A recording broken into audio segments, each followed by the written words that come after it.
శుభ్రత పాటిద్దాం, స్వచ్ఛ భారత్ నిర్మిద్దామంట. ఇది ప్రమాణం చేయడానికి బాగుంది, చిన్నపిల్లలు ఎన్జిఓలు చేస్తారు కానీ సో చాలా ప్లేస్లో అధికారులే దాన్ని విశ్రమిస్తారు. దాన్ని మల్కాజ్గిరి రైల్వే స్టేషన్లో స్వచ్ఛతా హీ సేవ. మల్కాజ్గిరి రైల్వే స్టేషన్లో స్వచ్ఛ ప్రతిజ్ఞ చేస్తున్న ఉద్యోగులు, విద్యార్థులంట. లక్ష్యం ఎంత పెద్దదైనా సంకల్పం బలం ఉంటేనే అది సాధ్యం అవుతుంది.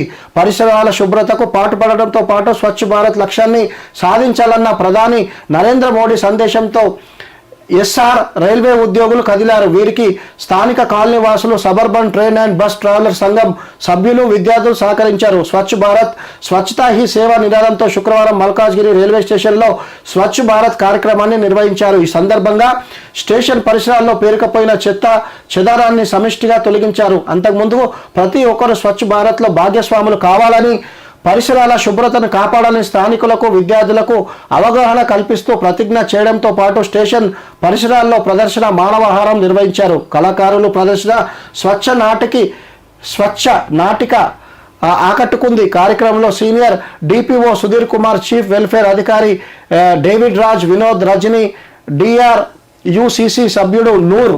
ఈ నూర్ గారి కోసం ఎంత చెప్పినా తక్కువనే. ఆయన సో కొన్ని ట్రైన్లు ప్రధానమంత్రి దృష్టికి తీసుకుపోయి కొన్ని ట్రైన్లు ఆ మల్కాజ్గిరి రైల్వే స్టేషను ఇప్పుడు అంత అందంగా అయిందంటే ఆ క్రెడిట్ నూరు గారికే దక్కుతుంది. Madhu, Heera Singh, Rajesh, Shyam Kumar, A V Swamy, Vasham Shetty, Srinivas, Shankar Rao, DAV public school, Jyothi ఉన్నత పాఠశాల, సెయింట్ ఆన్స్ గ్రామర్ స్కూల్ విద్యార్థులు తదితరులు పాల్గొన్నారట. Okay, next. సో